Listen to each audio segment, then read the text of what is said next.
সংখ্যা নয় মানসম্মত কাজই প্রাধান্য পায় জনপ্রিয় অভিনেতা মনোজ প্রামাণিকের কাছে। ঈদের নাটকে ইতিমধ্যে একের পর এক কাজ করে যাচ্ছেন। 5 বছরের ক্যারিয়ারে শুধুমাত্র নাটক কিংবা বিজ্ঞাপনই নয়, করেছেন চলচ্চিত্র।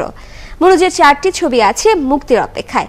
এই সব ছবি ও আগামীর পরিকল্পনার কথা মনোজ বললেন একাত্তরে।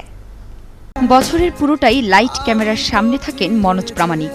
বিশেষ দিবসে তার এই ব্যস্ততা আরও বাড়ে। এরই মধ্যে প্রায় সব শিল্পী ঈদের নাটকের শুটিং শুরু করেছেন। জনপ্রিয় এই অভিনেতাও পিছিয়ে নেই। ঈদের নাটকে শুধুমাত্র মনোজকে দেখতে নতুন ধরনের মেকিং এর প্রয়োজন বলে মনে করেন তিনি।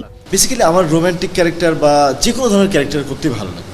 ডিপেন্ড হচ্ছে যে এই ক্যারেক্টারের প্লেসমেন্টটা কীরকম গল্পে এবং এই গল্পটা কীরকম, যিনি ডিরেকশন দিবেন তিনি আসলে কতটা কুশলী এই বিষয়ে, এই সমস্ত কিছুর উপর নির্ভর করে যে কাজ করতে গিয়ে টিমটা কীরকমভাবে কাজ করতেছে, সব কিছুর উপর নির্ভর করে। আসলে শুধুমাত্র ক্যারেক্টারের উপর নির্ভর করে না, যে কোনো ধরনের ক্যারেক্টারই আমার ভালো লাগে করতে। এর মধ্যে কাজ করেছেন ঈদের কিছু নাটকে।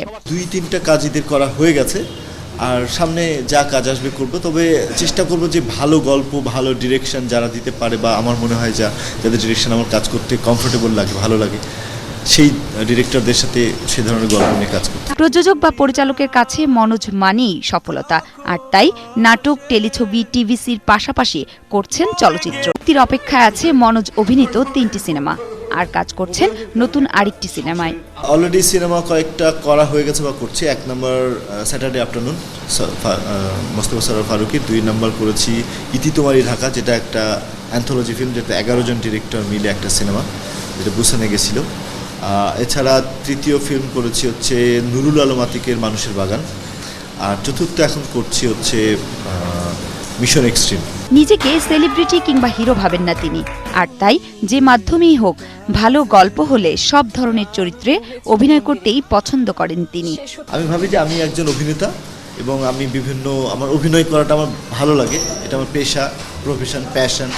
সো আমি অভিনয় করি। আমার কাছে যে ক্যারেক্টারটা আসে সেই ক্যারেক্টার যদি ভালো লাগে, গল্পের প্রেক্ষিত থেকে সেই ক্যারেক্টারের প্লেসমেন্ট যদি ভালো হয়, তাহলে আমি সেটাতে অভিনয় করি।